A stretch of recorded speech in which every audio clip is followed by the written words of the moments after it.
Right. Welcome, everybody, to the Maine Rural Healthcare and Education Grand Rounds. Thrilled to have our next guest speaker today. Tonya Bailey Curry is joining us. Tonya is our cultural inclusivity consultant with the Merge Collaborative, but she is also a licensed clinical social worker and a DEIA practitioner. She is an Associate Dean of Students and Director of the Student Center for Belonging and Community at Bates College. In her role, Tonya is responsible for creating a vision and strategic plan to design, implement, and assess a set of robust, cohesive, and integrated programs that foster the academic, co-curricular, personal, and postgraduate success of students from historically underrepresented identities, including students of color, LGBTQ+ students, and first-generation college students.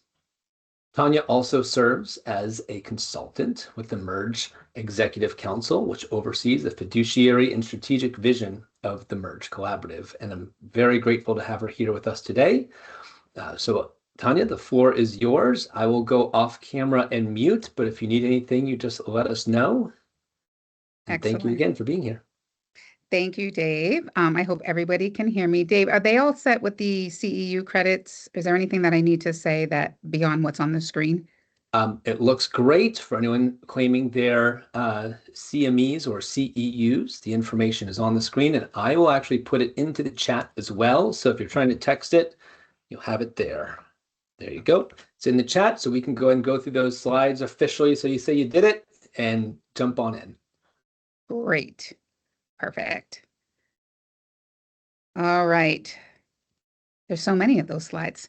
Okay, so as Dave said, my name is Tonya. My pronouns are she, hers, and I'm happy to join with you all today to really talk about delivering patient-centered care across diverse populations. Healthcare is evolving, as we all know, and our patients bring a wide range of experiences, languages, expectations, and oftentimes barriers to care.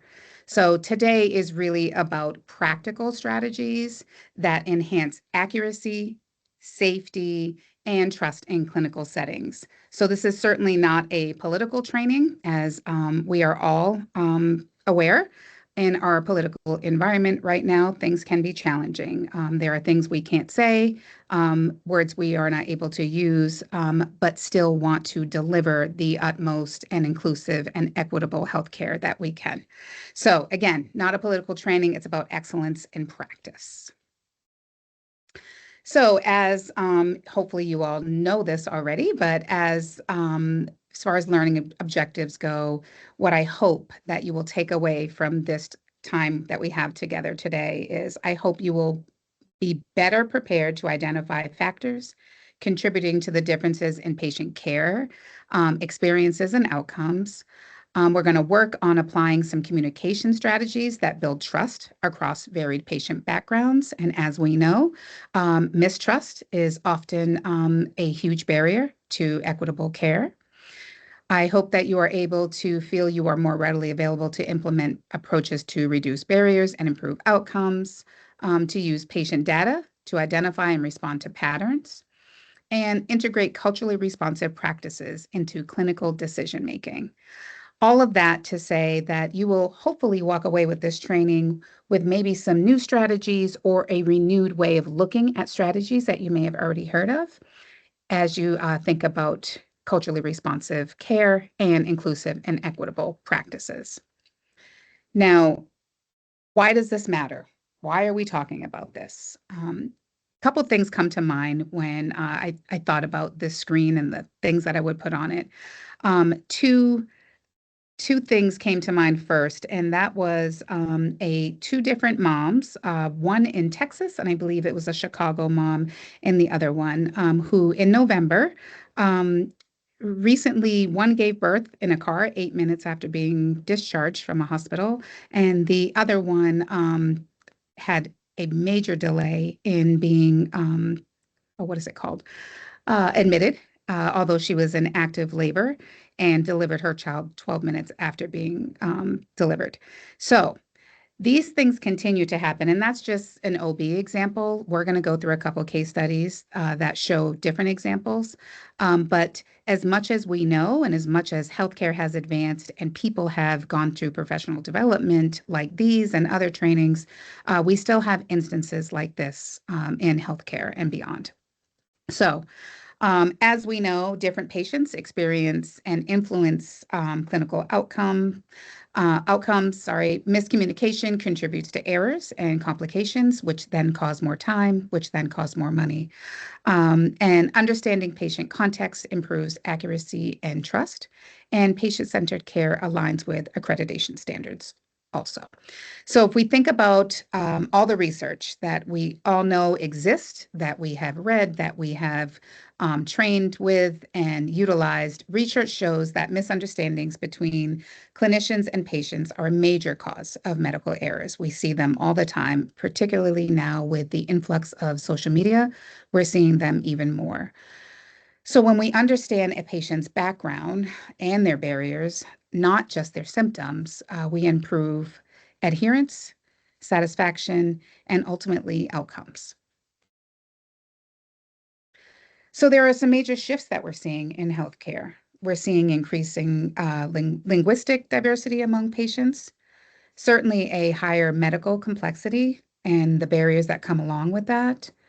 We are seeing a shift in financial and logistical barriers impacting access, and we are certainly considering seeing a shift in broader cultural and religious considerations, which again, we will go through in some of our case studies today. But those shifts are prevalent in some areas and just starting to be prevalent in others. But these are shifts that I believe will continue across our demographics and our where we provide across the state, whether you are in a very small rural hospital or you are in a large hospital. These shifts are obvious, they're being seen and clearly felt. So in thinking about assumptions, I talked about this in my last training, avoiding assumptions just improves accuracy in all things that we do. So assumptions in healthcare can certainly lead to diagnostic errors. Clarifying questions better support outcomes, and better outcomes at that. And obviously, avoiding assumptions reduces miscommunication and risk. So there's a framework that we can lean on when we're talking about assumptions, and it's an ask, don't assume framework. So instead of assuming what a patient needs, we would ask open-ended questions, right? Some of those you can see here on the screen. I'd like us to really think about and go a little bit deeper, but the examples that are on the screen here is, what can I clarify for you? These are open-ended. They allow themselves to have open engagement with the patient. What should I know to better support you? Again, leaning into the patient's autonomy. They are the experts on their own life, as we all know. But how do we engage with them in a way that shows them that we are listening, active listening, but also not assuming anything? And then to my previous point about the cultural shifts that we're seeing, is any cultural, family, or personal preferences. None of those questions can be answered with a yes or a no. So they really support a conversation, which we should be having with our patients. So again, as I said, I want to dig a little bit further and give you some other examples. So names and pronunciation. I mess this up all the time. I work with a lot of international students and a lot of students that are not from this country. And I mess up pronunciations all the time, but could approach this with an assumption and say, you know what, I'm just going to call you by a nickname instead of saying, how do you pronounce your name and what name do you prefer? It takes 10 seconds, and what information is then translated to the patient is that I see you and I want you to feel comfortable. So gender identity or pronouns can also be an area with that. So instead of assuming pronouns, which I myself have done, try, what pronouns do you use? Or introduce you and your pronouns and ask, what pronouns do you use? How should I address you? Learning needs is another area. So instead of, they'll ask for help if they need it. I've heard some folks say, things like closed mouths don't get fed, making assumptions that obviously the person doesn't need anything or they would ask. Try instead what support helps you learn best, giving them an opportunity to explain to you how to best help them. Cultural backgrounds, as we alluded to here, instead of, and I've had this said to me actually by a healthcare provider, where are you really from? Or where are you from? Instead, try something like, what's meaningful about your background or your identity that you would like me to know? Again, really just confirming and affirming the person's identities and all that they bring with them into see you that day. Socioeconomic assumptions, these are unfortunately often seen and perpetuated in healthcare. Instead of everyone has access to the same resources, try again with, is there anything that would make, oh, Dave, yeah. I just wanted to make sure we're still looking at the ask, don't assume slide. Yep, you're looking at, Okay, I'm just make sure you were mentioning economic specifically. I want to make sure we didn't miss a slide there. Thank you. You did it. I'm going off of notes that I wanted to make sure to also Perfect. add into this slide. So I apologize. I'm going back and forth. That's why You're great. Just double checking. Thank you. No, you're good. You're looking at the right slide. So with socioeconomic assumptions, instead of that everyone has access or that mindset that everyone has access to the same resources, is there anything that would make this more accessible or achievable for you, right? It's just, again, asking and not assuming. Lived experience, so important. There is an assumption that if the patient may be an adult, you should already know this, or they already know this. Instead, thinking about, would it be helpful if I walked through this together with you, right? Again, the team approach of not telling somebody, but walking them through the experience. Mental health, an assumption could be, well, you look fine, person looked fine. Instead, just asking, how can I support you today? It sounds silly, but these are simple things that are missed, particularly when we are trying to fit a visit into a very small, or an assessment into a very small window. But that sentence took, what, a second, 2 seconds, and it can make a world of difference. There are a couple of things that I think are important to remember back to this is the reframing and non-assumption really reframes equity as quality and safety.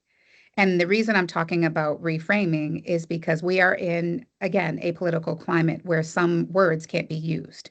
So if we're thinking about what we're doing, that reframes an equitable and inclusive approach as quality and safety, which we know are paramount in healthcare. So reducing barriers to care, using Teachback for clear instructions. Teachback, as I would imagine we all know, but I don't want to assume, is really it's a communication tool. It helps us engage with our patient or the person that we are working with in a way that normalizes their experience, but also gives them the opportunity to perhaps speak to you, repeat back to you what they understand to be true. So I know when I work with clients from a mental health standpoint, particularly if that client where English is not their first language, I will ask them to share back with me how they feel that our session went and what the highlights were of the session. Anything that I'm asking them to do in between sessions, I will ask them to tell that back to me. Often I will ask them if it's easier for you to say that first in your native language and then highlight for me in English the main points, that's fine. And what I'm gauging when that's happening is I'm gauging affect. I'm gauging if I'm missing something. It takes a little bit longer, but for me, it provides clarity, not just for me, but for my client. And so if we're able to do that, then we mitigate and identify any miscommunication before it becomes a problem. So obviously, we want to provide materials in a preferred language. I think we have gotten much better at this across the state of Maine, but we still have a ways to go. Um, Offering connection to transportation or financial resources. Basically, when we find out that there is a barrier, how can we then offer connection? And that connection could be in the form of, do they have a case manager? Is there a case manager on site in the institution or the organization that we are working in to connect them to help mitigate those barriers? And then obviously, we want to coordinate community-based care whenever possible. Basically, when we are reducing barriers, we are providing inclusive and equitable care. So another piece that we're thinking about, and hopefully we're all thinking about this, is bias, right? Um, Bias can affect pain assessment. I think if any of you saw the video, and if you didn't, I am happy to send Dave the link so you can watch the YouTube video of both of these moms that I referenced in late November. The video is hard to watch. I know I found it really difficult to watch because I had a similar experience with one of my children in delivering one of my children. So it's hard to watch, but I think it gives a clear picture of what bias can look like. Stereotypes often influence diagnostic decisions. I talked about this in my last time here in Grand Rounds, but the more what we understand to be true about a person can then influence how we diagnose them. So checking our own biases is so important and is a patient safety issue. And communication patterns certainly impact outcomes, as we know. So these are logistical, non-ideological barriers that we see. So whether they are transportation limits, financial strain, time off work, language access, trauma histories, or past healthcare mistrust, which we know is prevalent, particularly in areas that are very culturally diverse. When we address these things early, we reduce those no-shows, ER visits, and medication mismanagement. So as it pertains to bias, again, we all use mental shortcuts. It is just how our brain works. Our brain tries to be as efficient as possible, so it is constantly looking for a shortcut. But in medicine, shortcuts lead to misdiagnosis. So again, challenge yourself and continue to try to recognize that this helps us focus on clinical reasoning rather than the assumptions, which we were just talking about. So using data for improvement, right? How are we monitoring no-show patterns? How are we tracking readmits or repeat visits? And how are we evaluating satisfaction and communication gaps? And what does our review look like for reviewing treatment adherence outcomes? Thinking about this is important because as we are understanding data, as we are using data to inform and improve the healthcare that we are providing, we are also using brains that are biased. So are we checking ourselves as we are looking at this data as well? So when we are seeing no-shows, are we asking ourselves, what could be the barrier here? Are there barriers present that may not have been addressed yet that are perpetuating these no-shows, right? Same things with ER visits. Is there a barrier to this person getting a PCP and they are using the ER as a PCP, so on and so forth? Are there community programs or community support that within either in your institution or in your healthcare system, or is there a community-based organization that this person may not know about that can help with all of these things? And of course, team-based approaches, right? We're thinking of how do we best support psychological safety? How do we encourage open communication? How do we promote interdisciplinary collaboration? And ultimately, how do we, and I say we as institutions, organizations, anyone that employs humans that help other humans, how do we reduce burnout and turnover? That is through a team-based approach, which is what Merge is designed to help support. Part of what we're doing today is really thinking about a team-based approach. But how are we doing that as we're thinking about our own patient care? All right. So I'd like us to really think about a case study. And then in terms of this case study, what I would love for us to do, and you might want to turn your camera back on for this as we talk through it, but you don't have to. Think about this case and then think about maybe what we don't know. So 54-year-old man with uncontrolled type 2 diabetes. And I say this as a non-health, I'm a, I'm a mental health clinician, so I am not an MD, but bear with me. So 54-year-old man with uncontrolled type 2 diabetes repeatedly misses follow-up appointments.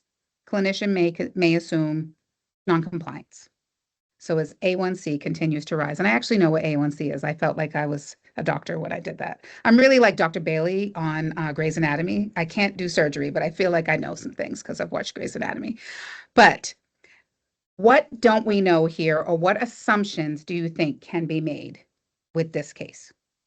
And feel free to just take your mic off and share if you have a thought. I'd say assumptions of motivation, right? Like, why does he not show up? We can make assumptions for what is behind that on his, does he care or not? Yep, absolutely. Do you know if he has access to regular transportation? Yes. That's what we're asking, right? So the missed insight is he works 2 jobs and he can't leave during work hours. He also struggles to read English, which for some, I know for some of my clients, they speak English fluently, but they struggle to read English. And I could assume because they speak fluently that they also can read. And so medication instructions confuse him, right? So what assumptions were made? What clarifying questions could be asked? You just asked one. Can he even get there, right? I think what system level changes could reduce his known show rate, or no show rate, sorry. One of the things I'm thinking of is there a community-based organization that could provide transportation? To your point, can he even get there? Are there, yes. Are there telehealth opportunities here that maybe haven't been explored? I think, we often, there's some assumptions, particularly when people are working and they're fully functioning humans, like, oh, you can get to work, you can get to your appointments, but maybe we didn't know that he worked 2 jobs.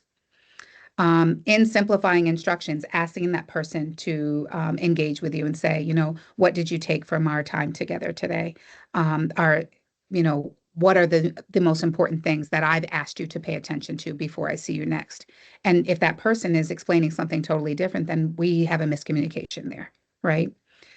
But obviously, we want to provide materials in preferred language. Maybe, again, once we've identified, maybe this person doesn't read English as well, and we just assume that he did, right? And can we work with the pharmacist to do the same? So that's just one example. Second example, I think I could go on and on about this one, particularly because I'm so passionate about it, but a 27-year-old woman presents in early labor. She reports severe pain, but staff perceive her as overreacting. Her pain escalates. She later needs an emergency C-section after delayed evaluation. So, missed insight. Some patients express pain differently due to cultural norms or trauma history. I can tell you just based off of my own identity, I'm an African-American woman, and it has always been an assumption in our family that we deliver with no medication. None of us have ever had any. And I think for some of us, that has been a real miss because we struggled unnecessarily, but we also present as very stoic. So it's either we are stoic or we are what could be seen as irrational. And unfortunately, in healthcare, if any of you have ever read some of the history for Black women, we're not believed when we are experiencing pain. And unfortunately, that was just seen with those 2 cases that I talked about earlier. But if that is missed, there might be some assumptions that are made. So in this case, where the person was being seen as overreacting, what questions do you think could have clarified the situation?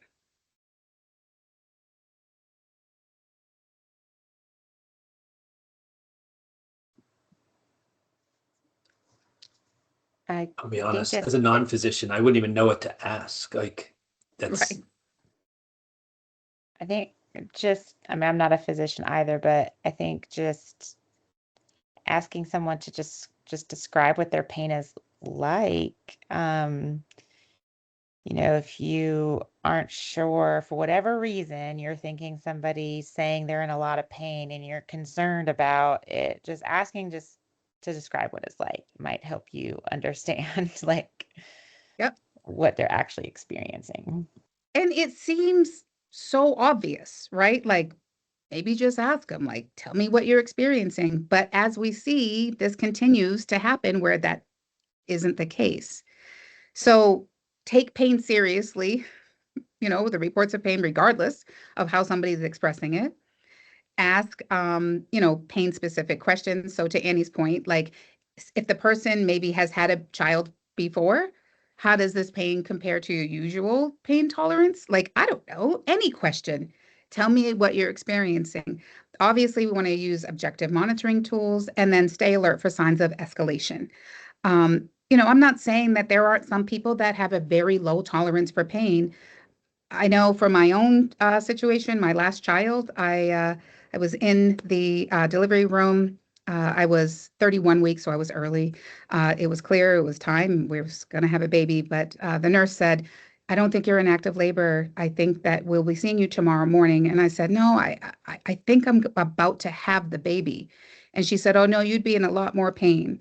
So unfortunately, she left, and probably about 2 minutes later, my little 3-pound baby was born, and the little student nurse was terrified, terrified. And I think that could have been mitigated by just maybe checking things out because, you know, things were happening, but I just wasn't believed, and that could have been real serious. It wasn't, but it could have been real serious. All right. Emergency room case study. So communication breakdown and a misdiagnosis. So a 68-year-old woman with limited English arrives with her grandson complaining of heart discomfort. Staff rely on the grandson as translator. He simplifies the symptoms because he's her grandson, he's not her. And a chest imaging is delayed. She's later diagnosed with, do I say this as NSTEMI? Is that right? Oh, look at that. I was so proud of myself. Okay. So missed insight using family as translators. And I realize like sometimes I know I've had it where there's no other option, or I'm trying to get the translating software to work and something's gone awry. But using family as translators leads to critical information gaps, particularly if there is a generational difference involved. And that's often the case. We have people's children coming, they're not always an adult. Huge gaps that can happen, right? So I think this is kind of obvious, but what risks were introduced by relying on a family translator? What alternative strategies could have been used? But what I'd love for you all to think about is how could triage have verified symptoms? In this case, I'll go back.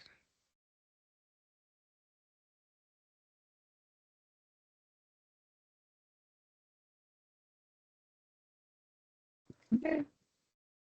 Well, I'm not a physician, but if I hear of anybody talking about like heart discomfort, I want to ask more follow-up questions Right, specifically right. because I don't know what that means.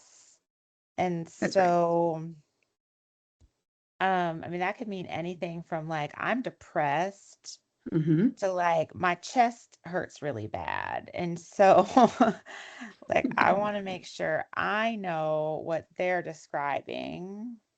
Mm-hmm.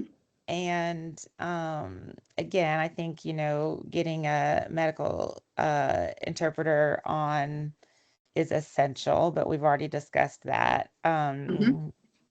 But until I know exactly what they're trying to communicate to me, um, I'm not satisfied because that can mean anything, and some of what it can mean sounds really scary. Good point. Good point. I actually have a question. Can I ask you just a quick question? I'm curious if folks in the room know our rural sites in Maine. I know, for example, Maine Health facilities have many resources for translation, and there's tools and resources available to our care team to help in a scenario like this where maybe details are being missed due to a language barrier. But I'm actually thinking more about our rural sites that merge residents might be attending, like FQHCs, smaller institutions.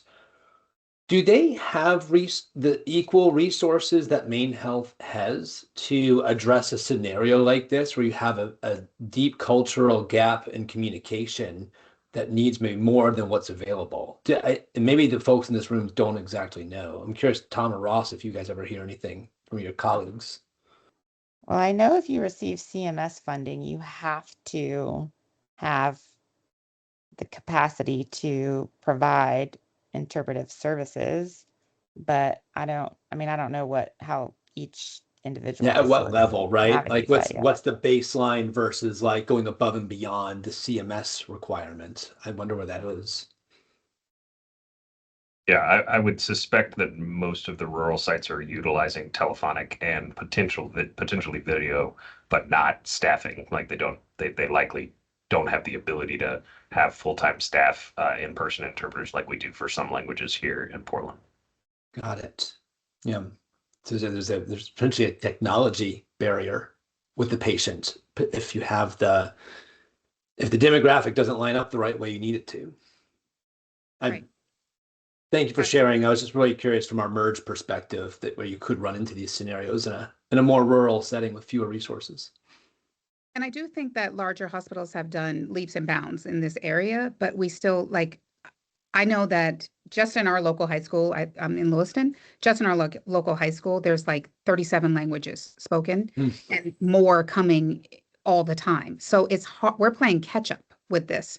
So when we think about patient care, particularly emergent patient care, it's challenging. It's challenging, but I think we have to do better. We have to do better, but there are things that we can do that allow us to at least recognize when we are not communicating in the same way. Like there is something lost in translation. And if there is something lost in translation, then perhaps what's going to happen is either a misdiagnosis or something's just going to be missed. And I would, oh, sorry. Yeah, go ahead, Annie. No, go ahead. No, I'm sorry. I thought you're finished. And I guess I'm curious too about speaking from the educational perspective, like how many programs are actively educating their residents about how to effectively utilize interpreters and how to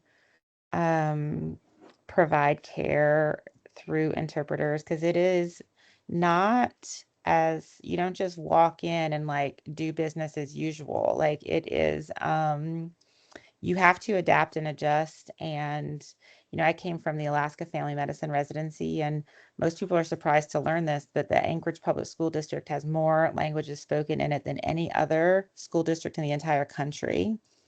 And we had over 100 languages spoken in our clinic at the Alaska Family Medicine residency. And so we had a whole entire curriculum devoted to working effectively with interpreters because it was just that essential. I mean, easily 50% of the patients I saw on a daily basis spoke a language other than English. And so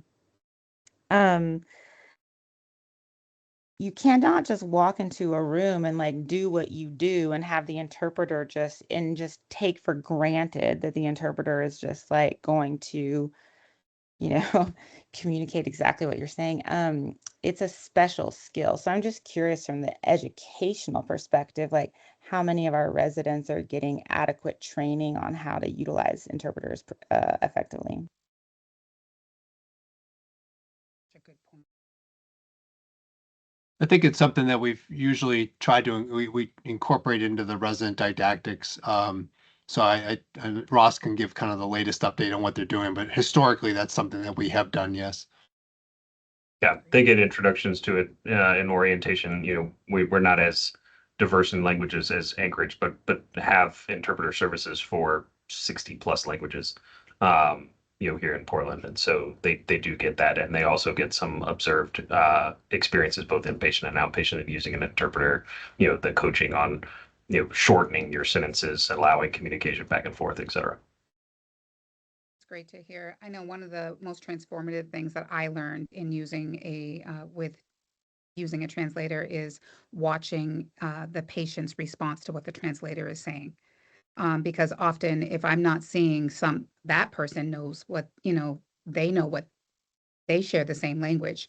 So often as the person is explaining to me, and then I would say, can you say back to her or to the person, whatever it is I'm trying to say back, but I'm watching the patient, or in my case, the client. And so I'm looking for a change in affect, like something, okay, what was just said, that's not landing well with this person. So I don't know, and I would imagine we're training that as well. But translators are busy, and they are also humans as well. So we can't expect for them to be perfect. But yeah, that's great. But in this case, exactly what we're talking about, right? Use medical interpreters. Phone or video or in person is obviously the best, but phone and video is sometimes the best that we have to offer. Ask direct questions using interpreter. I think Ross, I think you said it, like shortening questions, huge help with an interpreter. But in this particular case, prioritize cardiac symptoms regardless of communication barriers, right? You hear heart, right? What is the typical triage to go through to make sure that this person isn't having, whether it's a heart attack or whatever the other things may be. And then again, confirm understanding with teach back, engage with the patient, and allow them to be part of their care. Can I just add one thing to that? Please. Do you mind? Yeah. I would add also, when you're working with interpreters, it's also like contextualizing it culturally is, I think, really important to like understand. It's not just like working with interpreters, but understanding a little bit about like the cultural dynamics of communication and like communication within that particular culture is important too. And not just leaving it up to the interpreter to navigate that, but like learning a little bit about the culture of the person that you're talking to. And for example, like in-person interpreters are not always best because sometimes there are like deep like Civil War type divides between like cultural groups within ethnic populations, and you might bring one person in from like one side of that divide to interpret for another person, and it is incredibly uncomfortable. Yep. So just understanding a little bit about the cultural dynamics represented by the language that you're working with. So it's more than just like working with interpreters, but it's like understanding your patient and their cultural background. So it's not just as simple as like use shorter sentences, but actually be culturally responsive too. And that takes time and willingness, right? Annie, to your point, that may not be something that is going to fit into a perfect little window of a training. It's not. It takes dedication. And as our communities continue to diversify, it is our responsibility as people that are going to provide service to understand these cultures, because you're spot on with that. And when that happens, there is a shift in the room, and you can feel it. You might not be able to identify it if you don't know it, but the likelihood that that person is not going to feel comfortable to be vulnerable with you is very high. So it is all of our responsibility. Great point. I'm glad that you said that. So to wrap up, what I'm trying to share with you is, very simple. High quality care requires understanding each patient's needs, which takes time. And sometimes we have to slow down, and that is not something we do well, and not something that, insurance companies like, but it can save someone's life. Clear communication reduces errors, and considering patient context improves outcomes. It also just makes us better humans. So I hope any or part of this was helpful, but really this shouldn't be information that you have never heard before. It should be a reminder of why inclusive practices are so important in healthcare, and they can ultimately save a life, but also make us a much better practitioner. So if there are any other questions or comments, I'll certainly, I'm here and can take them, but I appreciate you engaging. Thank you, Tonya. I'm going to share just one comment, and that is, you said something towards the beginning that revealed you as also an educator, right? You work in an educational institution. And I think everything you shared today obviously it was all patient-centered, but it also could be very quickly flipped to being learner-centered, right? Absolutely. You're open-ended questions and you're focusing and all of these things. And I'm thinking about our rural providers, our rural attending physicians that support our learners. We might be bringing more diversity from our teaching institutions into our rural spaces.